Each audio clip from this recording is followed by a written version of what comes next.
ဝေးတိုင်းစမဝင်းညူနေအရှိဘက်ချမ်းငါညောင်ချေတော့ကိုကျမတို့ရဲ့ရွာ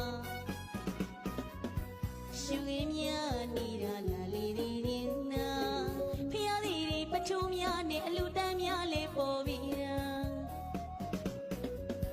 ရှင်းအောင်အမွေရင်းနေထိန်နေငယ်တဲ့ရွာလေးရွာတစ်ခေါက်တစ်ခါလောက်တော့အရောက်လာခဲ့ပါစီကျူနေမှာ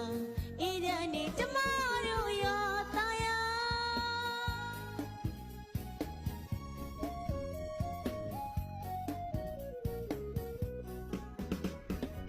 ရှုံးမလန်း15နှစ်နဲ့ဆက်သွေးထားတဲ့မြေနီလမ်းမှာပင်ချောင်းငယ်တွေတသွင်တွေစီးဆင်းလုံနေရရှုံးမလန်း15နှစ်နဲ့ဆက်သွေးထားတဲ့မြေ